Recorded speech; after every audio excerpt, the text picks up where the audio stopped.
Hello students, as you know, in last lecture we have discussed about the Cauchy's integral formula and Cauchy's theorem. In this lecture we are going to discuss some numerical problem over Cauchy's integral formula. Let's see. Cauchy's integral formula. एक बार हम देखते हैं कि Cauchy's integral formula था क्या। Cauchy's integral फार्मूले में आपने देखा था कि if f of z is any analytic function inside and on a simple closed curve C and A is any point inside it, means कोई भी फंक्शन है वो एनालिटिक है। एक कोई कर्व है क्लोज्ड कर्व C, हम डायरेक्शन हमेशा एंटी क्लॉकवाइज लेते हैं और इसके अंदर कोई पॉइंट है A, तो उस केस में जो Cauchy's इंटीग्रल फार्मूला होता है वो होता है then f of A is equal to 1/2 pi I over the curve C f of z upon z minus A dz। Means Cauchy's integral ये कहता है कि A इस सर्किल के अंदर कोई पॉइंट है। अगर हम z की वैल्यू A रख दें तो आप देखिए यहाँ पर A माइनस A जीरो, एक कंप्लीट टर्म क्या हो जाएगा, इनफाइनाइट हो जाएगा। मीन्स कहने का ये है कि z is equal to A पर ये जो फंक्शन है वो एनालिटिक नहीं होगा और यही पॉइंट A आपका सर्किल के अंदर है। ठीक है, तो आप जब इसका न्यूमेरिकल प्रॉब्लम करेंगे तो आपको सिर्फ एक चीज़ का ध्यान रखना है कि जिस पॉइंट पे आपको इस इंटीग्रेशन को सॉल्व करना है, जिस सर्किल के अंदर आपको सॉल्व करना है, आपको ये देखना होगा पहले कि जो आपका इंटीग्रेंट है उसमें a की वैल्यू क्या है। पहला काम वो आपको दिख जाएगा कि a की वैल्यू क्या है। आपको ये देखना a is any point inside it, और जो कर्व यहाँ जो C दिया हुआ है वो पॉइंट उस सर्किल के अंदर होना चाहिए। अगर वो पॉइंट उस सर्किल के अंदर होगा तब तो आपको वैल्यू मिलेगी f of A। इसी फंक्शन में z की जगह हम क्या रख देंगे, a लिख करके f of A निकाल लेंगे और वही हमारा रिक्वायरमेंट आंसर होगा। लेकिन अगर वो पॉइंट इस सर्किल के अंदर नहीं हुआ तो आप देख सकते हैं यहाँ सिर्फ एक ही पॉइंट ऐसा है जिस पर वो फंक्शन डिफाइन नहीं है। अगर ये पॉइंट इस सर्किल के अंदर ही नहीं होगा, मीन्स इस सर्किल के अंदर जो भी फंक्शन है इस पूरे सर्किल में क्या होगा, एनालिटिक होगा। और आप जानते हैं Cauchy's थ्योरम, जो इसके पहले आपने पढ़ा था Cauchy's थ्योरम, कि Cauchy's थ्योरम भी आप देख लीजिए। Cauchy's थ्योरम क्या था कि if f of z is analytic inside and on a simple closed curve C, then integral over C f of z dz is equal to 0। Means अगर कोई फंक्शन किसी कर्व के अंदर इनसाइड एंड ऑन और उसके boundary पे analytic है तो उसका जो इंटीग्रेंट होगा वो क्या होगा, 0 होगा। मीन्स इस कर्व के अंदर ऐसा कोई पॉइंट नहीं होना चाहिए जिस पर वो फंक्शन डिफाइन ना हो। अगर ऐसा कोई पॉइंट होता है जिसके ऊपर वो फंक्शन डिफाइन नहीं है तो उसी पे आपको Cauchy's इंटीग्रल थ्योरम से आपको वैल्यू मिलेगी। लेकिन अगर वो पॉइंट उस सर्किल के अंदर एग्जिस्ट नहीं करता है तो वहाँ पे Cauchy's थ्योरम लगेगा और उस केस में इंटीग्रेंट की वैल्यू क्या होगी, 0 होगी। It means first of all you have to check the point exist in the circle or not। If the point will be in the circle, then you can get the value. If point will out of the circle, then that integrand will be 0. And this is the difference between Cauchy's integral formula and Cauchy's theorem. Both are different. Okay, now let's see some questions. It will be more clear with the help of some examples. Now let's see. I am taking a question. Integral of, you have to evaluate this, e to the power minus z z plus 1 dz, और यहाँ पर circle को इसने define किया है mod of z is equal to 2। तो पहले तो आपको ये जानना होगा कि इस mod of z is equal to 2 का क्या मतलब है। हालांकि हम प्रूफ में आपको बता चुके हैं, लेकिन एक बार फिर आप यहाँ पर देख लीजिए कि क्या होता है। द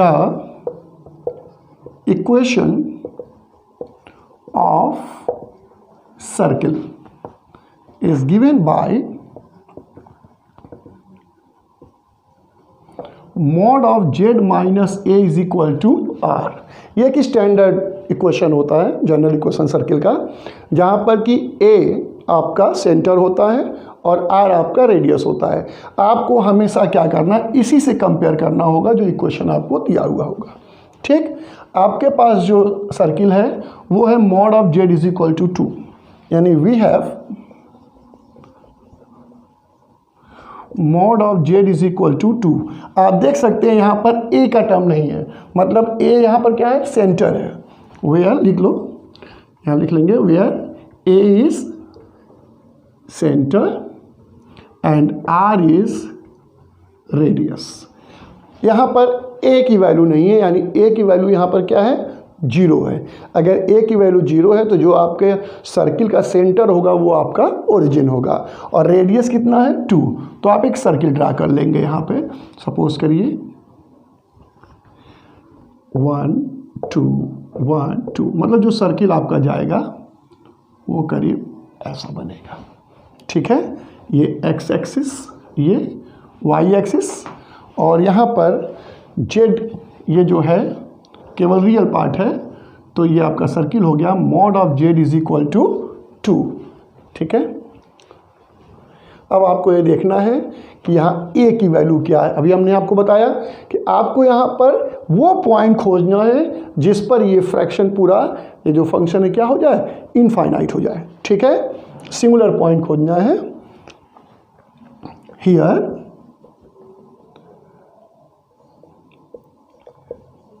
सिंगुलर पॉइंट इज, इसको 0 कर दीजिए, z इज इक्वल टू -1। यहाँ हमने एक टर्म यूज किया है सिंगुलर पॉइंट। तो सिंगुलर पॉइंट होता क्या है, अभी हम इसको आगे भी डिस्कस करेंगे, एक पूरा टॉपिक है सिंगुलरिटी पे, लेकिन यहाँ पर एक शॉर्ट में आप समझ लीजिए कि एक ऐसा पॉइंट, एक कोई भी पॉइंट आप ले लीजिए। सपोज करिए यहाँ पर हमने ले लिया a, तो कोई भी फंक्शन अगर इस पॉइंट पे एग्जिस्ट ना करे, डेरिवेटिव ना हो, एनालिटिक ना हो, ठीक है, लेकिन इसके नेबरहुड में एनालिटिक हो। ऐसा नहीं है कि अगर एक पॉइंट पे एनालिटिक नहीं है और दूसरे पे भी एनालिटिक नहीं है, उस पूरे रीजन में ही एनालिटिक नहीं है, तो हम ये कह देंगे कि वो जो फंक्शन है वो उस पूरे रीजन में सिंगुलर है। नहीं, ऐसा नहीं है। किसी भी रीजन की बात करेंगे, किसी पॉइंट पे भी अगर हम सिंगुलरिटी की बात करेंगे, तो आपको ये देखना होगा कि वो पर्टिकुलर उस पॉइंट पे एनालिटिक नहीं है तो ठीक है, लेकिन उसके नेबरहुड में कहीं ना कहीं कम से कम एक पॉइंट पे वो एनालिटिक जरूर होना चाहिए। फॉर एग्जांपल अगर हम देखें यहाँ पर 1/z की बात करें, तो आप देख सकते हैं अगर हम z की वैल्यू 0 रख दें तो ये पूरा फंक्शन इनफाइनाइट हो जाएगा। मतलब z इज इक्वल टू 0 पे ये फंक्शन हमारा एनालिटिक नहीं होगा। अगर हम यहाँ लिखें कि f of z is equal to 1/z, तो आप देख सकते हैं z की वैल्यू अगर हम 0 रख दें तो ये फंक्शन क्या हो जाएगा, इनफाइनाइट हो जाएगा, एग्जिस्ट नहीं करेगा। Means z is equal to 0 पे ये फंक्शन हमारा एनालिटिक नहीं है। लेकिन z इज इक्वल टू 0 के अलावा अगर हम कोई भी पॉइंट रखें, नेबरहुड का मतलब हम ये कह लेते हैं कि अगर यहाँ 0 है सपोज करिए, तो इसके नेबरहुड में आप मान सकते हैं -1/2, इसको मान सकते हैं +1/2, कोई भी नंबर ले सकते हैं। जैसे आप 0 को आपने छोड़ा तो आप देखेंगे यहाँ आपको कोई ना कोई फाइनाइट वैल्यू मिलेगी और ये फंक्शन एग्जिस्ट कर जाएगा। मीन्स वहाँ पे वो फंक्शन क्या होगा, एनालिटिक होगा। ठीक है, मीन्स अगर आपके पास कोई पॉइंट ऐसा है जिस पॉइंट पे वो फंक्शन डिफाइन नहीं है लेकिन अपने नेबरहुड में कम से कम एक पॉइंट ऐसा मिले जिस पर वो फंक्शन डिफाइन है, तो उस केस में हम कहेंगे कि वो फंक्शन उस पर्टिकुलर पॉइंट पर जिस पे डिफाइन नहीं है उस पे वो सिंगुलर है। और इसके बारे में अभी हम विस्तार से बात करेंगे नेक्स्ट लेक्चर में जब हम सिंगुलरिटी पढ़ेंगे। अभी फ़िलहाल के लिए आप जानिए कि सिंगुलर पॉइंट हम निकालने के लिए डिनोमिनेटर क्या कर देंगे, 0 कर देंगे। तो आपको मिल गया z इज इक्वल टू -1। और आपको यहाँ पर यही देखना है, यहाँ देखिए कंपेयर करें, अगर हम अपने क्वेश्चन को स्टैंडर्ड फार्मूला से आप देखिए, यहाँ अगर हम z की वैल्यू a रख दें, यही वैल्यू, तो a माइनस a 0, ये भी इनफाइनाइट हो जा रहा। मीन्स आपको z इजक्वल टू यहाँ क्या मिला, -1। इस a कहाँ है, इनसाइड द सर्किल है, तो आपका -1 भी इनसाइड द सर्किल होना चाहिए। अगर सर्किल के अंदर -1 मिलेगा तब कम से कम एक पॉइंट यहाँ ऐसा मिलेगा जिस पर वो फंक्शन डिफाइन नहीं है, तब आप कुछ इस इंटीग्रल फार्मूला लगाएंगे। लेकिन अगर वो पॉइंट इस सर्किल के अंदर नहीं मिला तब तो यहाँ पूरा का पूरा रीजन ही एनालिटिक हो जाएगा, फंक्शन पूरे रीजन में एनालिटिक हो जाएगा और वहाँ पर वो कुछ इस थ्योरम लगेगा और इंटीग्रेंट आपका 0 हो जाएगा। ठीक, तो आप देख सकते हैं यहाँ पर सर्किल का जो रेडियस है वो 2 है, तो +2, और यहाँ पर x इज इक्वल टू -2, यहाँ x इज इक्वल टू +2। और आप देख सकते हैं x चूँकि केवल रियल है तो z भी लिख सकते हैं, कोई दिक्कत नहीं है, केवल z रियल पार्ट है तो y तो मिलना नहीं है। -2 से +2, और यहाँ z इज इक्वल टू क्या है, -1, ये रहा आपका -1। तो आप देख सकते हैं कि z इज इक्वल टू -1 इस सर्किल के अंदर एग्जिस्ट कर रहा। तो अब आप इसको केवल कंपेयर कर लीजिए, तो z इज इक्वल टू यहाँ लिखेंगे, since singular z is equal to -1 line inside the circle, mod of z is equal to 2, therefore also, not therefore also, अब यहाँ पर f of z क्या है, इसको छोड़कर जो भी फंक्शन ऊपर है वही आपका f of z है, तो यहाँ f of z हो गया e के पावर -z, और आपको वैल्यू देख रहे हैं यहाँ f of a की निकालनी है। ये इंटीग्रल तो आपका है ही, मतलब आपको ये वैल्यू निकालनी है, इसका यहाँ क्रॉस मल्टीप्लाई कर देंगे, this will give you f of a यानी f of -1, तो z की वैल्यू -1 रखेंगे तो ये प्लस हो जाएगा, आपको क्या मिलेगा, e। ठीक है, therefore by कुछ इज इंटीग्रल फार्मूला, कुछ इस इंटीग्रल फार्मूला से आप देख सकते हैं, इस इंटीग्रेंड को यहाँ मल्टीप्लाई कर दे तो आप लिख सकते हैं integral over c f of z upon z minus a dz is equal to 2 pi i f of a।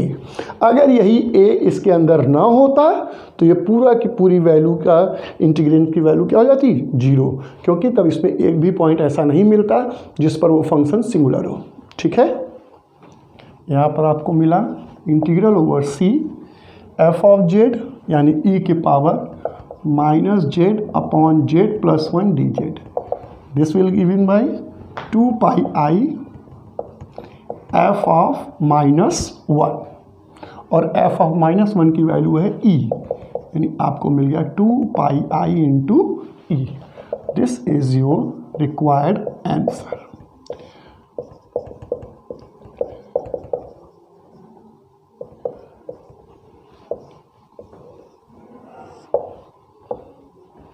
ठीक, को इवेलुएट करना है integral over c z² + 1 upon z² -1 dz, where c is the circle, mod of z is equal to 3/2, z - 1 is equal to 1, mod of z is equal to 1/2। Means यहाँ आपको 3 circle दिया है, तीनों circle, तीनों के लिए अलग अलग आपको इस इंटीग्रेंड की वैल्यू निकालनी है। तो आपको हम बता चुके हैं, सबसे पहले आपको ये देखना है z की वैल्यू क्या, ऐसी कौन सी z की वैल्यू जिस पे वो फंक्शन डिफाइन नहीं है। तो let's C,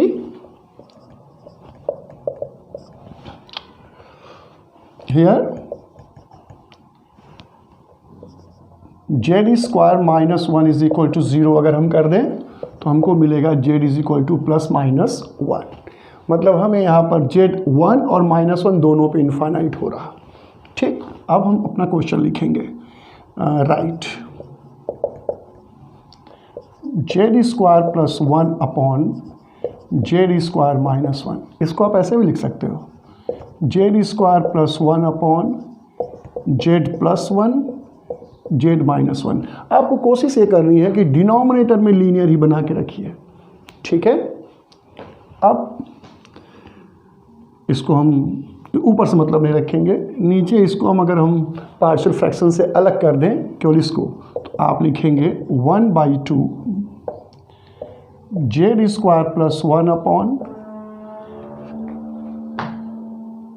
Z minus 1 minus z square plus 1 upon z plus 1। You can check, इसको अगर हम दोनों को ऊपर बाहर कॉमन ले लें तो ये जेड प्लस 1 यहाँ जाएगा, जेड माइनस 1 यहाँ जाएगा, एक दूसरे को कैंसिल करेंगे, ऊपर 2 आ जाएगा, तो 2 से डिवाइड कर दिया तो ये इसका पार्शियल फ्रैक्शन हो गया। अभी हमने क्या किया, पार्शियल फ्रैक्शन ले लिया। अब दोनों तरफ आपको यही इंटीग्रेट करना है, तो इसको लिख सकते हैं integral over c z square plus 1 upon z square minus 1 d z is equal to 1/2 is constant, integral over c z square plus 1 upon Z minus 1 d z minus integral over c z square plus 1 upon z plus 1 d z. You can take this equation number 1। ठीक है, हम बारी बारी इनकी value निकाल सकते हैं, एक साथ भी निकाल सकते हैं। एक बार फिर आपको कुछ इस इंटीग्रल फार्मूला लिखना पड़ेगा जिससे आप कंपेयर कर सकें। We know that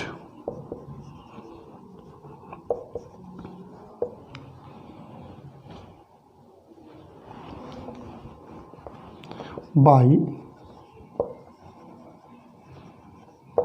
Cauchy's integral formula, we know that, हम यहाँ स्टेटमेंट नहीं लिख रहे हैं क्योंकि स्टेटमेंट अभी आपने पिछले क्वेश्चन में लिखा था, हम डायरेक्ट फार्मूला लिख रहे हैं ताकि आप कम से कम टाइम में उसको कंपेयर कर सकें।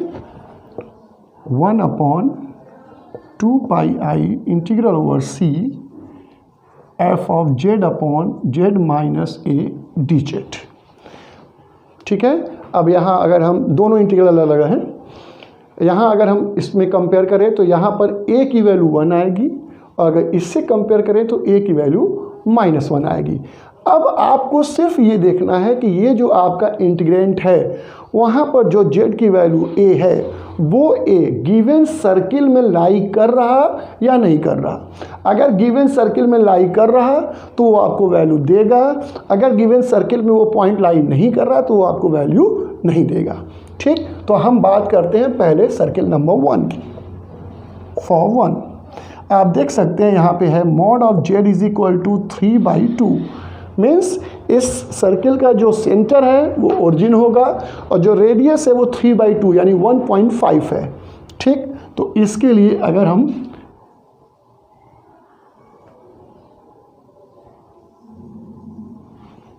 ये 1 या और आगे मान लीजिए इसको, ये आपको मिला mod of z is equal to 3/2। Means यहाँ पर z की वैल्यू है +3/2 और यहाँ z की वैल्यू है -3/2। अब हम पहले इंटीग्रल की बात करें अगर, तो यहाँ पर इसको आप चाहें तो I1 I2 भी लिख सकते हैं। ठीक है, यहाँ हम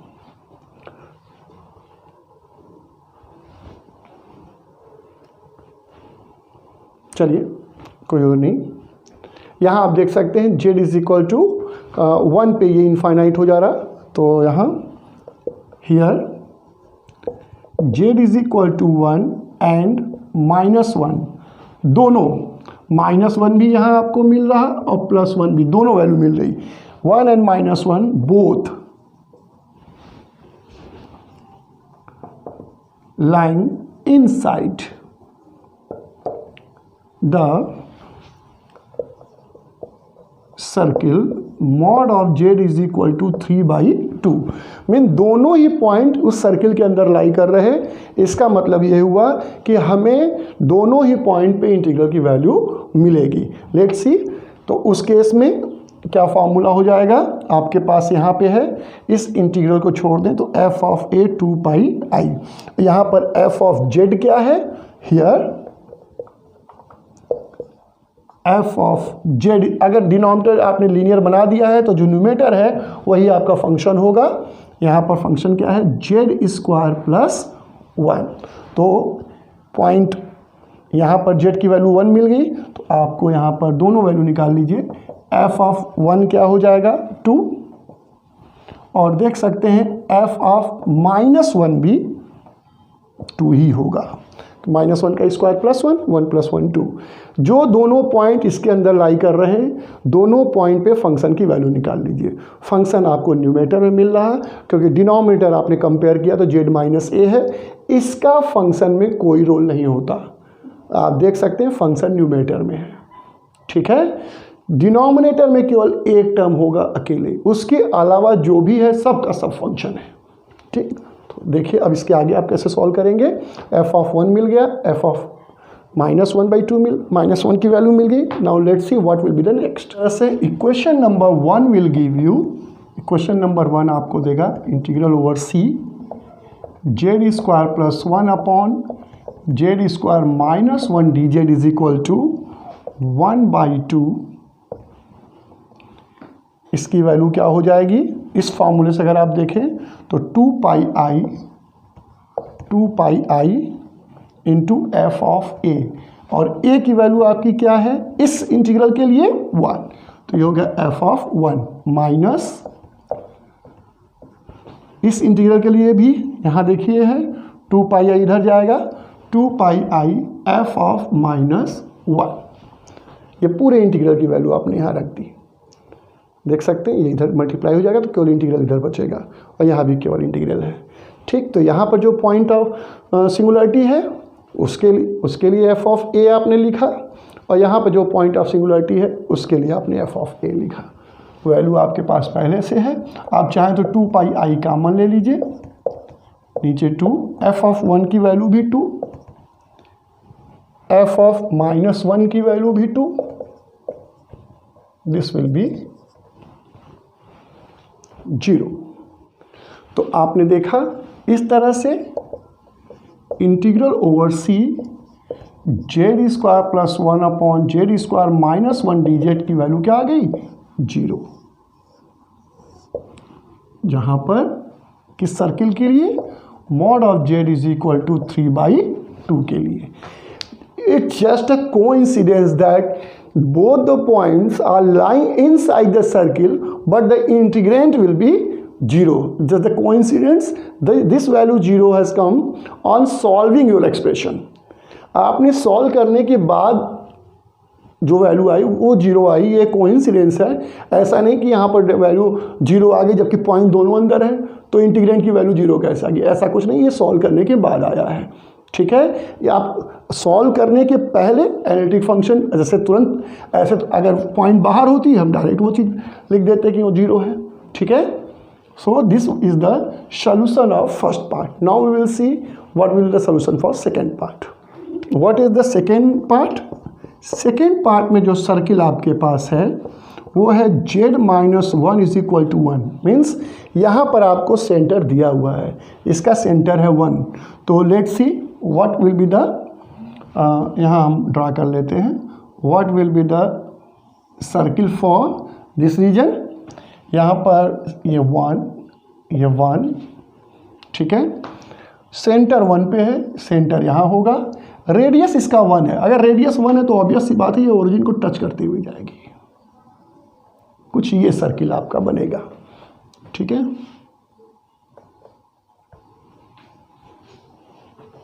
और यहाँ पे ये सेंटर हो गया z इज इक्वल टू 1, और ये रेडियस हो गया आपका, तो ये 1 आगे तक जाएगा। यहाँ पर सर्किल हो गया z-1 इज इक्वल टू 1, लेकिन यहाँ z की वैल्यू आपको 2 मिलेगी, ठीक। अब आप ये देखिए वही आपके पास 2 पॉइंट है। हियर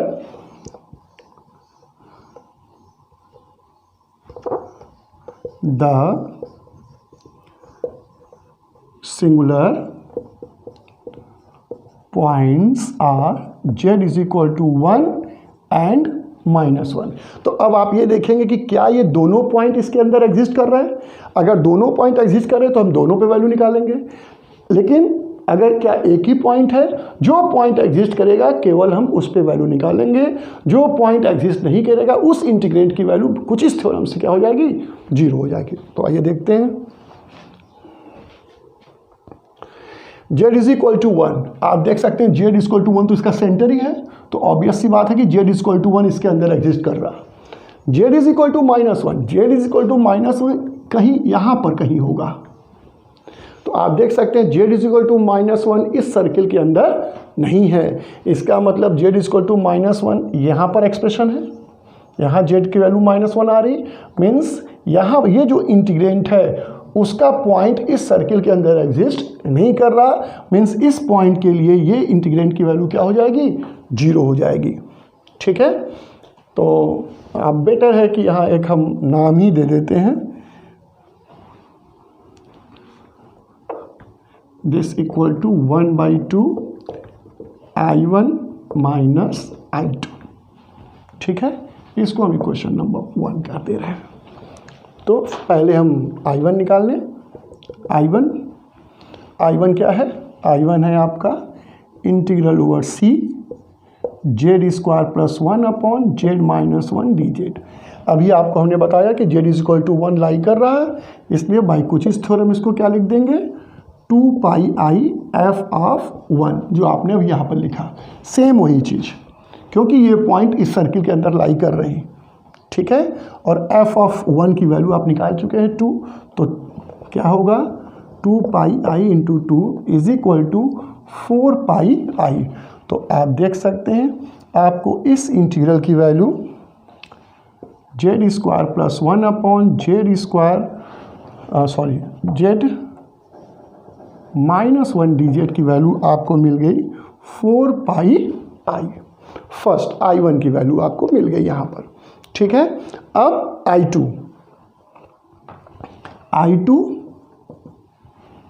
क्या है, I2 है z square plus 1 upon z plus 1 dz।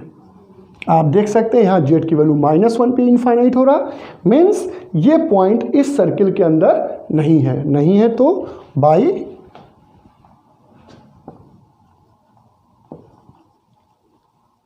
कुचिस theorem, ये क्या यहाँ केवल कुचिस थ्योरम लग रहा, इस इंटीग्रल की वैल्यू क्या हो जाएगी, over C z square plus 1 upon z plus 1 dz is equal to 0। जो याद रखिए, देखिए यहाँ पर 1 एग्जिस्ट किया तो उस पर आपका कुचिस थ्योरम लगा, कुचिस इंटीग्रल फार्मूला। यहाँ z इज इक्वल टू -1 इस सर्किल के अंदर नहीं है, बाहर है, इसलिए उस इंटीग्रेंट की वैल्यू क्या हो गई, 0। पॉइंट अंदर सर्किल में तो वैल्यू मिलेगा, पॉइंट अगर सर्किल के बाहर है तो वो डायरेक्ट कुचिस थ्योरम से क्या हो जाएगा, 0 हो जाएगा। यही मेन कॉन्सेप्ट है कुचिस थ्योरम का। Equation number 1 will give you integral over C z square plus 1 upon z square minus 1 dz is equal to, यहाँ पर आपके पास 1/2 पहले से है, 1/2। I2 की वैल्यू यहाँ आप देख सकते हैं 0 हो चुकी है, दिस इक्वल टू आप यहाँ लिख सकते हैं I2। ठीक है, तो आपको केवल I1 मिला, और I1 की वैल्यू है 4πi इंटू 4πi कट जाएगा, ये आपको मिला 2πi। Therefore integral over C z square plus 1 upon z square minus 1 dz is equal to 2πi for the circle mod of z minus 1 is equal to 1. This is your answer for this circle. ठीक है, now we will discuss the third case. तीसरा question, तीसरे case में क्या है, तीसरा case ये कह रहा है mod of z is equal to 1/2। Again you can see यहाँ जो सर्किल है उसका सेंटर ओरिजिन है, रेडियस 1/2 है, तो उसका फिगर आप यहाँ देख सकते हैं। और सेंटर जो है उसका ओरिजिन हो गया और जो रेडियस है वो 1/2 है। तो ये पूरा चारों तरफ इसका 1/2 है। यहाँ पर z is equal to 1/2, left में जेड इज इक्वल टू -1/2। अब आप फिर अपना पॉइंट देखेंगे, आपका पॉइंट वही है z is equal to 1 and -1। तो अगेन द सिंगुलैरिटी, या पूरा लिख लीजिए, the singular points are z is equal to 1 and -1। आप देख सकते हैं यहाँ सिंगुलर पॉइंट मीन्स वो फंक्शन, मतलब वो पॉइंट जिस पर फंक्शन आपका इनफाइनाइट हो रहा, जिस पे वैल्यू आपको नहीं मिलनी है, मतलब जहाँ इनफाइनाइट हो रहा वो 1 and -1 है। आप देख सकते हैं इसका रेडियस ही 1/2 है, तो ये 1 तक कहाँ जाएगा, 1 कहीं यहाँ होगा, इसका 1 कहीं यहाँ होगा -1। तो मीन्स जो पॉइंट, जो सिंगुलर पॉइंट है वो इस सर्किल के अंदर नहीं है। और आपको हमने बताया जब तक सिंगुलर पॉइंट सर्किल के अंदर नहीं होगा वो आपको कतई वैल्यू नहीं दे सकता। ठीक है, तो आप लिख सकते हैं here z is equal to 1, या सीधे हम लिख दें +-1 lying outside the circle, mod of z is equal to 1/2। Means इस रीजन के अंदर, इस सर्किल के अंदर कोई भी सिमिलरिटी नहीं है, मतलब फंक्शन पूरे के पूरे रीजन में क्या है, एनालिटिक है। अगर पूरे रीजन में एनालिटिक है तो आप जानते हैं बाय कुचिस थ्योरम उस इंटीग्रल की वैल्यू 0 होगी। देयरफॉर बाय कुचिस थ्योरम क्या हो जाएगा, no need to discuss about I1 I2, क्योंकि जब दोनों पॉइंट ऑलरेडी बाहर है तो इनकी वैल्यू 0 होनी ही है। तो हम डायरेक्ट लिख देते हैं integral over C z² + 1 upon z² -1 dz is equal to 0। This is your complete answer.